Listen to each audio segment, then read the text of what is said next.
8वां अध्याय। अवधूतोपाख्यान अजगर से लेकर पिंगला तक 9 गुरुओं की कथा। अवधूत दत्तात्रेय जी कहते हैं, राजन, प्राणियों को जैसे बिना इच्छा के, बिना किसी प्रयत्न के रोकने की चेष्टा करने पर भी पूर्व कर्मानुसार दुख प्राप्त होते हैं, वैसे ही स्वर्ग में या नरक में कहीं भी रहें, उन्हें इंद्रिय संबंधी सुख भी प्राप्त होते ही हैं।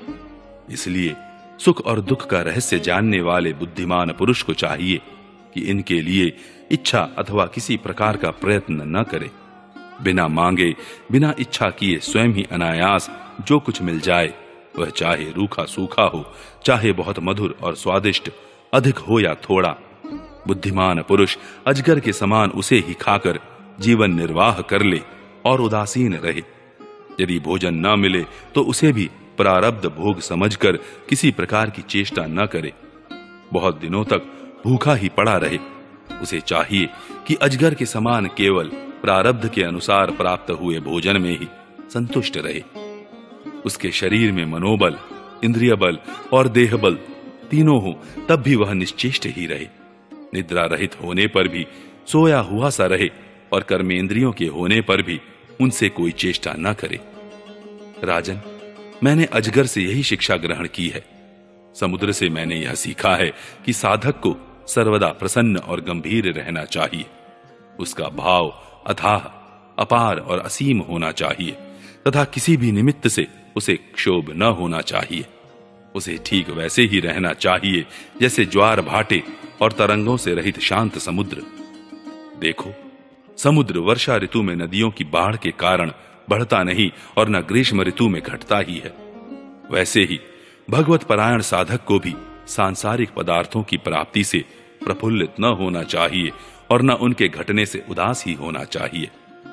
राजन, मैंने पतिंगे से यह शिक्षा ग्रहण की है कि जैसे वह रूप पर मोहित होकर आग में कूद पड़ता है और जल मरता है, वैसे ही अपनी इंद्रियों को वश में न रखने वाला पुरुष जब स्त्री को देखता है तो उसके हाव भाव पर लट्टू हो जाता है और घोर अंधकार में नरक में गिरकर अपना सत्यानाश कर लेता है।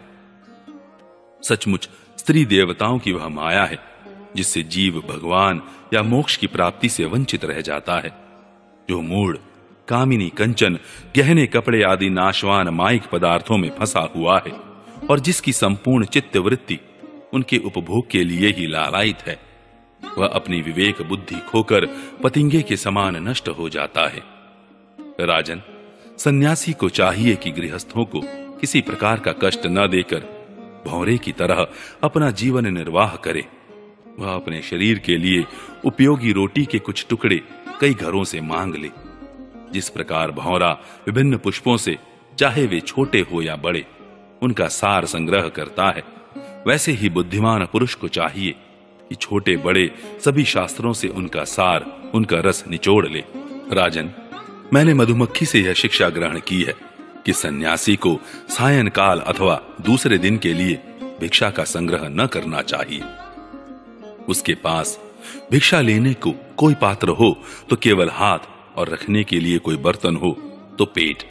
वह कहीं संग्रह न कर बैठे, नहीं तो मधुमक्खियों के समान उसका जीवन ही दूभर हो जाएगा। यह बात खूब समझ लेनी चाहिए कि सन्यासी सवेरे शाम के लिए किसी प्रकार का संग्रह न करे। यदि संग्रह करेगा तो मधुमक्खियों के समान अपने संग्रह के साथ ही जीवन भी गंवा बैठेगा। राजन, मैंने हाथी से यह सीखा कि सन्यासी को कभी पैर से भी काठ की बनी हुई स्त्री का भी स्पर्श न करना चाहिए। यदि वह ऐसा करेगा तो जैसे हथिनी के अंग संग से हाथी बंध जाता है, वैसे ही वह भी बंध जाएगा। विवेकी पुरुष किसी भी स्त्री को कभी भी भोग्य रूप से स्वीकार न करे, क्योंकि यह उसकी मूर्तिमती मृत्यु है।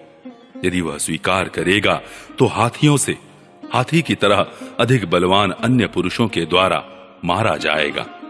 मैंने मधु निकालने वाले पुरुष से यह शिक्षा ग्रहण की है कि संसार के लोभी पुरुष बड़ी कठिनाई से धन का संचय तो करते रहते हैं, किंतु वह संचित धन न किसी को दान करते हैं और न स्वयं उसका उपभोग ही करते हैं। बस जैसे मधु निकालने वाला मधुमक्खियों द्वारा संचित रस को निकाल ले जाता है, वैसे ही उनके संचित धन को भी उसकी टोह रखने वाला कोई दूसरा पुरुष ही भूखता है। तुम देखते हो ना कि मधुहारी मधुमक्खियों का जोड़ा हुआ मधु उनके खाने से पहले ही साफ कर जाता है। वैसे ही गृहस्थों के बहुत कठिनाई से संचित किए पदार्थों को, जिनसे वे सुख भोग की अभिलाषा रखते हैं, उनसे भी पहले सन्यासी और ब्रह्मचारी भोगते हैं, क्योंकि गृहस्थ तो पहले अतिथि अभ्यागतों को भोजन कराकर ही स्वयं भोजन करेगा। मैंने हरिण से यह सीखा है कि वनवासी सन्यासी को कभी विषय संबंधी गीत नहीं सुनने चाहिए। वह इस बात की शिक्षा उस हरिण से ग्रहण करे जो व्याध के गीत से मोहित होकर बंध जाता है। तुम्हें इस बात का पता है कि हरिणी के गर्भ से पैदा हुए ऋषि श्रृंग मुनि स्त्रियों का विषय संबंधी गाना बजाना, नाचना आदि देख सुनकर उनके वश में हो गए थे और उनके हाथ की कठपुतली बन गए थे। अब मैं तुम्हें मछली की सीख सुनाता हूं। जैसे मछली कांटे में लगे हुए मांस के टुकड़े के लोभ से अपने प्राण गंवा देती है, वैसे ही स्वाद का लोभी दुर्बुद्धि मनुष्य भी मन को मत कर व्याकुल कर देने वाली अपनी जीवा के वश में हो जाता है और मारा जाता है। विवेकी पुरुष भोजन बंद करके दूसरी इंद्रियों पर तो बहुत शीघ्र विजय प्राप्त कर लेते हैं, परंतु इससे उनकी रसना इंद्रिय वश में नहीं होती। वह तो भोजन बंद कर देने से और भी प्रबल हो जाती है। मनुष्य और सब इंद्रियों पर विजय प्राप्त कर लेने पर भी तब तक जितेंद्रिय नहीं हो सकता जब तक रसनेन्द्रिय को अपने वश में नहीं कर लेता, और यदि रसनेन्द्रिय को वश में कर लिया तब तो मानो सभी इंद्रियां वश में हो गईं। नृपनंदन, प्राचीन काल की बात है, विदेह नगरी मिथिला में एक वेश्या रहती थी। उसका नाम था पिंगला। मैंने उससे जो कुछ शिक्षा ग्रहण की वह मैं तुम्हें सुनाता हूं, सावधान होकर सुनो। वह स्वेच्छाचारिणी तो थी ही, रूपवती भी थी। एक दिन रात्रि के समय किसी पुरुष को अपने रमण स्थान में लाने के लिए खूब बन ठनकर उत्तम वस्त्राभूषणों से सजकर बहुत देर तक अपने घर के बाहरी दरवाजे पर खड़ी रही। नररत्न, उसे पुरुष की नहीं धन की कामना थी, और उसके मन में यह कामना इतनी दृढ़मूल हो गई थी कि वह किसी भी पुरुष को उधर से आते जाते देखकर यही सोचती कि यह कोई धनी है और मुझे धन देकर उपभोग करने के लिए ही आ रहा है। जब आने जाने वाले आगे बढ़ जाते तब फिर वह संकेत जीवनी वेश्या यही सोचती कि अवश्य ही अब की बार कोई ऐसा धनी मेरे पास आएगा जो मुझे बहुत सा धन देगा। उसके चित्त की यह दुराशा बढ़ती ही जाती थी। वह दरवाजे पर बहुत देर तक टंगी रही। उसकी नींद भी जाती रही। वह कभी बाहर आती तो कभी भीतर जाती। इस प्रकार आधी रात हो गई। राजन, सचमुच आशा और सो भी धन की बहुत बुरी है। धनी की बाट जोहते जोहते उसका मुंह सूख गया, चित्त व्याकुल हो गया। अब उसे इस वृत्ति से बड़ा वैराग्य हुआ। उसमें दुख बुद्धि हो गई। इसमें संदेह नहीं कि इस वैराग्य का कारण चिंता ही थी, परंतु ऐसा वैराग्य भी है तो सुख का ही हेतु। जब पिंगला के चित्त में इस प्रकार वैराग्य की भावना जागृत हुई तब उसने एक गीत गाया, वह मैं तुम्हें सुनाता हूं। राजन, मनुष्य आशा की फांसी पर लटक रहा है। इसको तलवार की तरह काटने वाली यदि कोई वस्तु है तो वह केवल वैराग्य है। प्रिय राजन, जिसे वैराग्य नहीं हुआ है, जो इन बखेड़ों से ऊबा नहीं है, वह शरीर और इसके बंधन से उसी प्रकार मुक्त नहीं होना चाहता जैसे अज्ञानी पुरुष ममता छोड़ने की इच्छा भी नहीं करता। पिंगला ने यह गीत गाया था, हाय हाय मैं इंद्रियों के अधीन हो गई। भला मेरे मुंह का विस्तार तो देखो। मैं इन दुष्ट पुरुषों से, जिनका कोई अस्तित्व ही नहीं है, विषय सुख की लालसा करती हूं। कितने दुख की बात है, मैं सचमुच मूर्ख हूं। देखो तो सही, मेरे निकट से निकट हृदय में ही मेरे सच्चे स्वामी भगवान विराजमान हैं। वे वास्तविक प्रेम, सुख और परमार्थ का सच्चा धन भी देने वाले हैं। जगत के पुरुष अनित्य हैं और वे अनित्य हैं। हाय हाय मैंने उनको तो छोड़ दिया और उन तुच्छ मनुष्यों का सेवन किया जो मेरी एक भी कामना पूरी नहीं कर सकते। उल्टे दुख, भय आदि व्याधि, शोक और मोह ही देते हैं। यह मेरी मूर्खता की हद है कि मैं उनका सेवन करती हूं। बड़े खेद की बात है, मैंने अत्यंत निंदनीय आजीविका वेश्यावृत्ति का आश्रय लिया और व्यर्थ में अपने शरीर और मन को क्लेश दिया, पीड़ा पहुंचाई। मेरा यह शरीर बिक गया है। लंपट, लोभी और निंदनीय मनुष्यों ने इसे खरीद लिया है और मैं इतनी मूर्ख हूं कि इसी शरीर से धन और रति सुख चाहती हूं। मुझे धिक्कार है। यह शरीर एक घर है। इसमें हड्डियों के टेढ़े तिरछे बांस और खंबे लगे हुए हैं। चाम, रोएं और नाखूनों से यह छाया गया है। इसमें 9 दरवाजे हैं जिनसे मल निकलते ही रहते हैं। इसमें संचित संपत्ति के नाम पर केवल मल और मूत्र है। मेरे अतिरिक्त ऐसी कौन स्त्री है जो इस स्थूल शरीर को अपना प्रिय समझकर सेवन करेगी?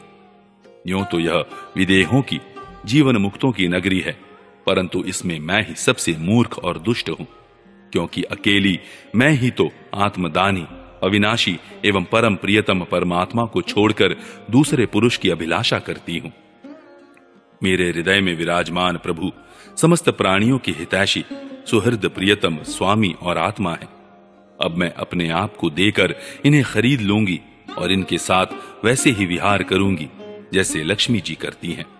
मेरे मूर्ख चित्त, तू बतला तो सही, जगत के विषय भोगों ने और उनको देने वाले पुरुषों ने तुझे कितना सुख दिया है? अरे वे तो स्वयं ही पैदा होते और मरते रहते हैं। मैं केवल अपनी ही बात नहीं कहती, केवल मनुष्यों की भी नहीं, क्या देवताओं ने भी भोगों के द्वारा अपनी पत्नियों को संतुष्ट किया है? वे बेचारे तो स्वयं काल के गाल में पड़े पड़े कराह रहे हैं। अवश्य ही मेरे किसी शुभ कर्म से विष्णु भगवान मुझ पर प्रसन्न है, तभी तो दुराशा से मुझे इस प्रकार वैराग्य हुआ है। अवश्य ही मेरा यह वैराग्य सुख देने वाला होगा। यदि मैं मंदभागिनी होती तो मुझे ऐसे दुख ही न उठाने पड़ते जिनसे वैराग्य होता है। मनुष्य वैराग्य के द्वारा ही घर आदि के सब बंधनों को काटकर शांति लाभ करता है। अब मैं भगवान का यह उपकार आदर पूर्वक सिर झुकाकर स्वीकार करती हूं और विषय भोगों की दुराशा छोड़कर उन्हीं जगदीश्वर की शरण ग्रहण करती हूं। अब मुझे प्रारब्ध के अनुसार जो कुछ मिल जाएगा उसी से निर्वाह कर लूंगी और बड़े संतोष तथा श्रद्धा के साथ रहूंगी। मैं अब किसी दूसरे पुरुष की ओर न ताक कर अपने हृदयेश्वर आत्मस्वरूप प्रभु के साथ ही विहार करूंगी। यह जीव संसार के कुएं में गिरा हुआ है। विषयों ने इसे अंधा बना दिया है। काल रूपी अजगर ने इसे अपने मुंह में दबा रखा है। अब भगवान को छोड़कर इसकी रक्षा करने में दूसरा कौन समर्थ है? जिस समय जीव समस्त विषयों से विरक्त हो जाता है उस समय वह स्वयं ही अपनी रक्षा कर लेता है। इसलिए बड़ी सावधानी के साथ यह देखते रहना चाहिए कि सारा जगत काल रूपी अजगर से ग्रस्त है। अवधूत दत्तात्रेय जी कहते हैं, राजन, पिंगला वेश्या ने ऐसा निश्चय करके अपने प्रिय धनियों की दुराशा, उनसे मिलने की लालसा का परित्याग कर दिया और शांत भाव से जाकर वह अपनी सेज पर सो रही। सचमुच आशा ही सबसे बड़ा दुख है और निराशा ही सबसे बड़ा सुख है, क्योंकि पिंगला वेश्या ने जब पुरुष की आशा त्याग दी तभी वह सुख से सो सकी। 9वां अध्याय अवधूतोपाख्यान, कुरर से लेकर भृंगी तक 7 गुरुओं की कथा। अवधूत दत्तात्रेय जी ने कहा, राजन, मनुष्यों को जो वस्तुएं अत्यंत प्रिय लगती हैं उन्हें इकट्ठा करना ही उनके दुख का कारण है। जो बुद्धिमान पुरुष यह बात समझकर अकिंचन भाव से रहता है, शरीर की तो बात ही अलग, मन से भी किसी वस्तु का संग्रह नहीं करता, उसे अनंत सुख स्वरूप परमात्मा की प्राप्ति होती है। एक कुरर पक्षी अपनी चोंच में मांस का टुकड़ा लिए हुए था। उस समय दूसरे बलवान पक्षी जिनके पास मांस नहीं था उससे छीनने के लिए उसे घेरकर चोंच मारने लगे। जब कुरर पक्षी ने अपनी चोंच से मांस का टुकड़ा फेंक दिया तभी उसे सुख मिला। मुझे मान या अपमान का कोई ध्यान नहीं है और घर एवं परिवार वालों को जो चिंता होती है वह मुझे नहीं है। मैं अपने आत्मा में ही रमता हूं और अपने साथ ही क्रीड़ा करता हूं। यह शिक्षा मैंने बालक से ली है, अतः उसी के समान मैं भी मौज से रहता हूं। इस जगत में 2 ही प्रकार के व्यक्ति निश्चिंत और परमानंद में मग्न रहते हैं। एक तो भोला भाला निश्चेष्टा नन्हा सा बालक और दूसरा वह पुरुष जो गुणातीत हो गया हो। एक बार किसी कुमारी कन्या के घर उसे वरण करने के लिए कई लोग आए हुए थे। उस दिन उसके घर के लोग कहीं बाहर गए हुए थे, इसलिए उसने स्वयं ही उनका आतिथ्य सत्कार किया। राजन, उनको भोजन कराने के लिए वह घर के भीतर एकांत में धान कूटने लगी। उस समय उसकी कलाई में पड़ी शंख की चूड़ियां जोर जोर से बज रही थीं। इस शब्द को निंदित समझकर कुमारी को बड़ी लज्जा मालूम हुई और उसने एक एक करके सब चूड़ियां तोड़ डाली और दोनों हाथों में केवल 2-2 चूड़ियां रहने दी। अब वह फिर धान कूटने लगी, परंतु वे 2-2 चूड़ियां भी बजने लगी। तब उसने एक एक चूड़ी और तोड़ दी। जब दोनों कलाइयों में केवल एक एक चूड़ी रह गई, तब किसी प्रकार की आवाज नहीं हुई। रिपुदमन, उस समय लोगों का आचार विचार निरखने परखने के लिए इधर उधर घूमता घामता मैं भी वहां पहुंच गया था। मैंने उससे यह शिक्षा ग्रहण की कि जब बहुत लोग एक साथ रहते हैं तब कलह होता है, और 2 आदमी साथ रहते हैं तब भी बातचीत तो होती ही है। इसलिए कुमारी कन्या की चूड़ी के समान अकेले ही विचरना चाहिए। राजन, मैंने बाण बनाने वाले से यह सीखा है कि आसन और श्वास को जीतकर वैराग्य और अभ्यास के द्वारा अपने मन को वश में कर ले और फिर बड़ी सावधानी के साथ उसे एक लक्ष्य में लगा दे। जब परमानंद स्वरूप परमात्मा में मन स्थिर हो जाता है, तब वह धीरे धीरे कर्म वासनाओं की धूल को धो बहाता है। सत्वगुण की वृद्धि से रजोगुणी और तमोगुणी वृत्तियों का त्याग करके मन वैसे ही शांत हो जाता है जैसे ईंधन के बिना अग्नि।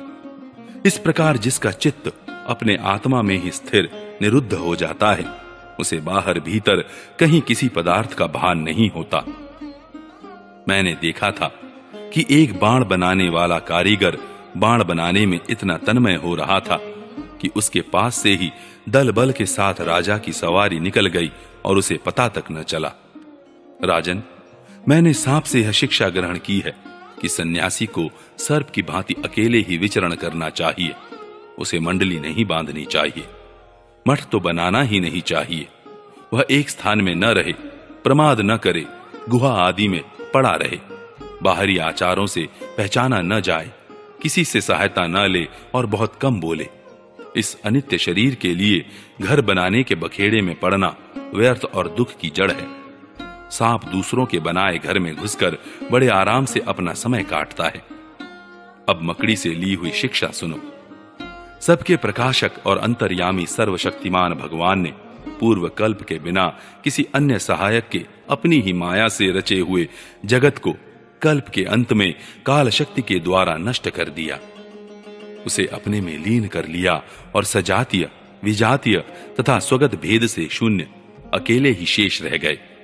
वे सबके अधिष्ठान हैं, सबके आश्रय हैं, परंतु स्वयं अपने आश्रय अपने ही आधार से रहते हैं।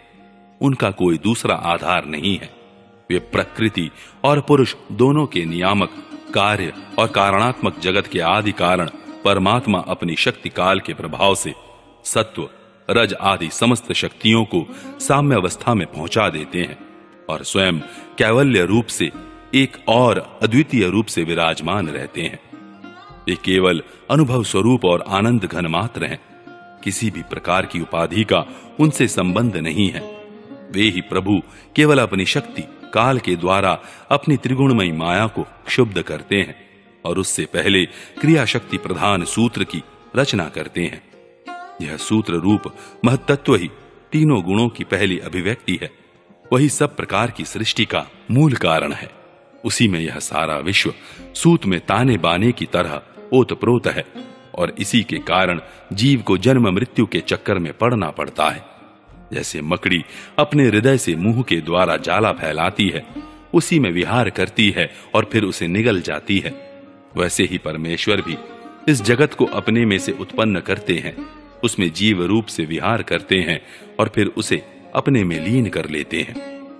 राजन, मैंने भृंगी कीड़े से यह शिक्षा ग्रहण की है कि यदि प्राणी स्नेह से, द्वेष से अथवा भय से भी जानबूझकर एकाग्र रूप से अपना मन किसी में लगा दे तो उसे उसी वस्तु का स्वरूप प्राप्त हो जाता है। राजन, जैसे भृंगी एक कीड़े को ले जाकर दीवार पर अपने रहने की जगह बंद कर देता है और वह कीड़ा भय से उसी का चिंतन करते करते अपने पहले शरीर का त्याग किए बिना ही उसी शरीर से तद्रूप हो जाता है। राजन, इस प्रकार मैंने इतने गुरुओं से ये शिक्षाएं ग्रहण की। अब मैंने अपने शरीर से जो कुछ सीखा है वह तुम्हें बताता हूं, सावधान होकर सुनो। यह शरीर भी मेरा गुरु ही है, क्योंकि यह मुझे विवेक और वैराग्य की शिक्षा देता है। मरना और जीना तो इसके साथ लगा ही रहता है। इस शरीर को पकड़ रखने का फल यह है कि दुख पर दुख भोगते जाओ। यद्यपि इस शरीर से तत्व विचार करने में सहायता मिलती है, तथापि मैं इसे अपना कभी नहीं समझता।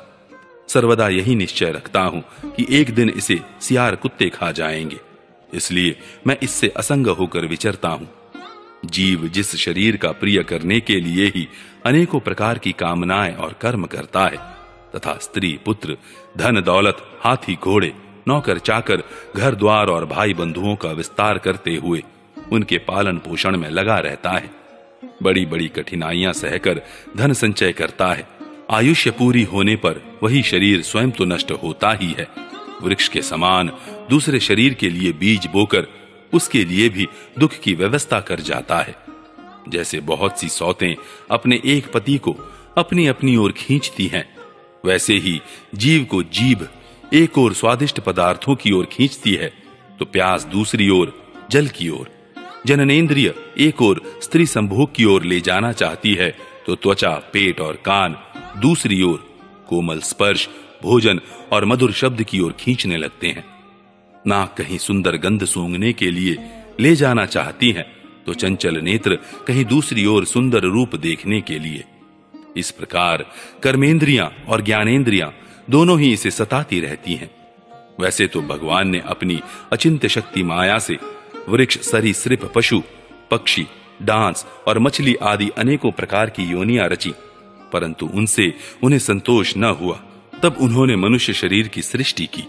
यह ऐसी बुद्धि से युक्त है जो ब्रह्म का साक्षात्कार कर सकती है। इसकी रचना करके वे बहुत आनंदित हुए। यद्यपि यह मनुष्य शरीर है तो अनित्य ही, मृत्यु सदा इसके पीछे लगी रहती है, परंतु इससे परम पुरुषार्थ की प्राप्ति हो सकती है।